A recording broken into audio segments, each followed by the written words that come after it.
जिस तरह ताली कभी एक हाथ से नहीं बजती, उसी तरह एक अकेला व्यक्ति लंबे समय तक किसी गलत या सही काम को खुद आगे नहीं बढ़ा सकता। इसके लिए उसको उसके ही जैसे लोगों की जरूरत पड़ती है। एक बार बुद्ध यात्रा करते हुए एक गांव पहुंचे। गांव में एक चरित्रहीन स्त्री थी जो कि बुद्ध को देखकर बहुत आकर्षित हुई। वह रोज उन्हें देखती और हमेशा उनसे बात करने की कोशिश किया करती, लेकिन उसे कभी मौका नहीं मिलता क्योंकि कोई न कोई हमेशा बुद्ध के आसपास रहता था। एक दिन ऐसा आया कि बुद्ध अकेले थे। मौका पाकर वह बुद्ध के पास पहुंचे। स्त्री बोली, क्या आप इस गांव में नए हैं? आपका यहाँ कैसे आना हुआ? बुद्ध बोले, मेरा तो यही कार्य है, गांव-गांव जाकर लोगों को ज्ञान देना। स्त्री बोली, आप दिखने में बहुत आकर्षक हैं, बिल्कुल एक राजकुमार की तरह। आपने युवावस्था में ही यह गेरुआ वस्त्र क्यों धारण कर लिया? बुद्ध बोले, मेरे जीवन के 3 सवाल थे जिसका जवाब खोजने के लिए मैंने गेरुआ वस्त्र धारण किया था। एक बीमार आदमी, एक बूढ़ा व्यक्ति और मृत्यु। इन 3 सवालों के जवाब मिलने के बाद मैं समझ गया कि जीवन में सब कुछ नश्वर है, कुछ नहीं बचने वाला। यह शरीर तो एक दिन मृत्यु को प्राप्त हो जाएगा, इसलिए मैंने संसार का मोह छोड़ दिया है। बुद्ध की बातें सुनकर वह स्त्री बड़ी प्रभावित हुई। उसने किसी पुरुष से कभी इस प्रकार की बातें नहीं सुनी थी। उसने बुद्ध के सामने हाथ जोड़े और कहने लगी, आप आकर्षक के साथ साथ बड़े बुद्धिमान भी हो। मैं आपको अपने घर भोजन के लिए निमंत्रण देना चाहती हूँ। बुद्ध बोले, ठीक है, मैं आपके घर भोजन पर जरूर आऊँगा। जब बुद्ध और उस स्त्री की बातें चल रही थी, तभी सरपंच और कुछ गांव वाले बुद्ध के नजदीक आने लगे। उन्होंने दोनों को एक साथ देख लिया। स्त्री ने जैसे ही लोगों को अपनी तरफ आते देखा, जल्दी से वह भागते हुए निकल गए। सरपंच और गांव के कुछ लोग बुद्ध के पास पहुंचे।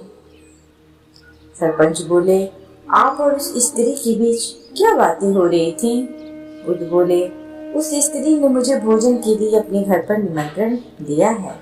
बुद्ध बोले, क्या तुम्हारे पूरे गांव में सिर्फ वही स्त्री चरित्रहीन है? सरपंच बोले, हाँ बुद्ध, उसने बहुत सारे लोगों का घर तोड़ा है। वह सभी पुरुषों को अपने रूप के जाल में फंसाकर मोहित कर देती है। उसकी धूर्तता और नीचता की कोई हद नहीं है, इसलिए मैं आपको आपके भले के लिए ही बता रहा हूँ। बुद्ध बोले, सरपंच जी, क्या आप मुझे एक हाथ से ताली बजाकर दिखा सकते हैं? सरपंच बोले, यह आप क्या कह रहे हो? एक हाथ से ताली कैसे बज सकती है? बुद्ध बोले, चलो, आपको इस बात का तो ज्ञान है कि ताली कभी एक हाथ से नहीं बजती। यदि वह स्त्री चरित्रहीन है तो इसका अर्थ यह है कि तुम्हारे गांव के पुरुष भी चरित्रहीन हैं। बुद्ध की यह बात सुनकर सरपंच और गांव के लोग सभी शर्मिंदा हो गए। उनकी यह बातें सुनकर सभी ने बुद्ध के सामने हाथ जोड़ लिए। इस कहानी से हमें यह शिक्षा मिलती है कि कोई भी अच्छा या बुरा कार्य तभी आगे बढ़ता है जब लोगों की सहमति उसमें शामिल होती है। इसलिए हम एक पक्ष को पूरा सच और दूसरे पक्ष को पूरा झूठ नहीं कह सकते। तो दोस्तों, उम्मीद है आपको हमारी गौतम बुद्ध की ये शिक्षाप्रद कहानी ताली कभी भी एक हाथ से नहीं बजती और आपको कैसी लगी? अगर पसंद आई हो तो प्लीज़ इसे लाइक और अपने दोस्तों के साथ शेयर ज़रूर करें। साथ ही चैनल को सब्सक्राइब करना ना भूलें। तब तक के लिए थैंक्स फॉर वॉचिंग। ईश्वर जो करता है अच्छा ही करता है। जब हमारे जीवन में सब कुछ अच्छा हो रहा होता है तब हम ईश्वर को धन्यवाद करते हैं, लेकिन जैसे ही हमारे जीवन में कुछ बुरा होने लगता है हम ईश्वर को कोसने लगते हैं। बुरी घटना भी हमारे साथ इसलिए घटती है ताकि हमारे साथ कुछ अच्छा हो सके। ईश्वर जो करता है अच्छा ही करता है, इसलिए हमें ईश्वर पर भरोसा करके हमेशा अपने कर्म करते रहना चाहिए। एक बार की बात है, एक विशाल सागर में एक जहाज था जिसमें बहुत सारे लोग यात्रा कर रहे थे। तभी अचानक से लहरों का वेग बढ़ गया और पानी का जहाज डूबने लगा। सभी लोग अपनी अपनी जान बचाने के लिए परेशान हो रहे थे। सभी लोग लाइफ बोट के जरिए अपनी जान बचाने लगे।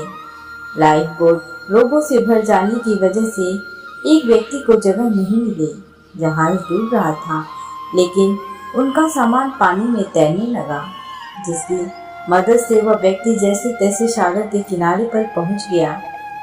उसने मन ही मन ईश्वर को धन्यवाद दिया कि उन्होंने उसकी जान बचा ली। कुछ देर बाद वह बेहोश हो गया था। जब उसने आंखें खोली तो खुद को सागर के किनारे एक टापू पर पाया। वहां दूर दूर तक कोई नहीं था। वो बहुत जोर जोर से आवाज लगाने लगा कि शायद कोई उसकी आवाज सुन ले, लेकिन वहां पर कोई होता तो उसकी आवाज सुनता ना। अब वह उस टापू पर बिल्कुल अकेला था, लेकिन उसे जिंदा रहने के लिए कुछ तो करना था। इसलिए उसने बड़ी मेहनत से एक लकड़ी का घर बनाया और भोजन के लिए वह पेड़ पर लगे नारियल फलों को इकट्ठा करके खाने लगा। कुछ दिनों बाद उसने समुद्र से मछली पकड़ना भी शुरू कर दिया। वह सूखी लकड़ियों को इकट्ठा करके आग जलाकर उसमें मछलियों को पकाकर खाया करता था। इसी तरीके से उसका जीवन व्यतीत हो रहा था। सर्दियों का समय आ गया था, इसलिए उसके लिए लकड़ियों पर आग लगाकर खुद को गर्म रखना बहुत जरूरी हो गया था। एक बार वह लकड़ियों पर आग ताप रहा था, तभी वह देखता है कि लकड़ियां खत्म हो रही हैं।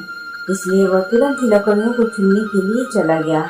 उसके जाते ही लकड़ियों की आग उसकी झोपड़ी में फैल गई और झोपड़ी पूरी तरीके से जल गई। जब वह व्यक्ति वापस आया तो उसने देखा कि उसकी झोपड़ी पूरी तरीके से जल गई है। तो वह जोर जोर से रोने लगा। वह ईश्वर को कोसने लगा, इतनी मुश्किल से मैं इस टापू पर अपना जीवन जी रहा था। इतनी मेहनत से मैंने लकड़ी का घर बनाया था और वह भी मुझसे छिन गया। अब मेरा जीना तो यहाँ और भी मुश्किल हो जाएगा। व्यक्ति आसमान की तरफ देखकर बोला, ईश्वर तूने यह क्या किया? क्यों मुझसे मेरी झोपड़ी छीन ले? इस तरह वह रोते रोते इतनी ठंड में ऐसे ही सो गया। जब सुबह उसकी आँख खुली तो उसने सागर के किनारे एक जहाज को खड़ा पाया और अपने आसपास कुछ पुलिस अफसरों को भी देखा। उनको देखकर उस व्यक्ति की खुशी की सीमा ना रही। व्यक्ति बोला, आपको कैसे पता चला मैं इस टापू में फंस गया हूँ? पुलिस ऑफिसर बोला, आपने ही तो फायर सिग्नल देकर हमें यहाँ बुलाया है। यह सुनते ही वह व्यक्ति सोचने लगा, मैंने तो कोई फायर सिग्नल नहीं भेजा, फिर यहाँ पर कैसे आए? उसने अपनी जली हुई झोपड़ी की तरफ देखा तो वह समझ गया, इन लोगों ने मेरी झोपड़ी जलने की घटना को फायर सिग्नल समझ लिया और यह मेरी मदद करने यहाँ चले आए। व्यक्ति को चुप देखकर पुलिस ऑफिसर बोला, आप किस सोच में पड़ गए हो? अब हम आ गए हैं आपको सुरक्षित यहाँ से ले जाने के लिए। व्यक्ति बोला, आपका बहुत बहुत धन्यवाद। व्यक्ति सोचने लगा, मैं तो ईश्वर को कोस रहा था कि उसने मेरी झोपड़ी क्यों जलाई, लेकिन मुझे पता था कि इसी घटना के कारण मैं इस टापू से बाहर जा पाऊंगा। ईश्वर ने मेरी मेहनत देखी और उसका फल मुझे दिया। अगर मैं यह झोपड़ी नहीं बनाता तो यह झोपड़ी जलने की घटना भी नहीं होती और मैं यहाँ से कभी बाहर नहीं निकल पाता। उसने मन ही मन ईश्वर को धन्यवाद दिया और कहने लगा, ईश्वर जो करता है अच्छा ही करता है। यह कहानी हमें यह बताती है कि जिस चीज़ को हम मुसीबत समझते हैं, कभी कभी उस मुसीबत के कारण ही हमारे साथ अच्छा हो जाता है। इसलिए कभी भी बुरी परिस्थिति में ईश्वर को नहीं कोसना चाहिए, क्योंकि हमें नहीं पता होता कि कब हमारे साथ कौन सी अच्छी घटना घट जाए। ईश्वर जो करता है अच्छा ही करता है, इसलिए हमें ईश्वर पर भरोसा रखकर हमेशा कर्म करते रहना चाहिए। तो दोस्तों, उम्मीद है कि आपको हमारी ये मोटिवेशनल स्टोरी पसंद आई होगी। अगर वो कहानी पसंद आई प्लीज़ इसे लाइक एंड शेयर करना ना भूलें, साथ ही चैनल को सब्सक्राइब करना ना भूलें। Thanks for watching.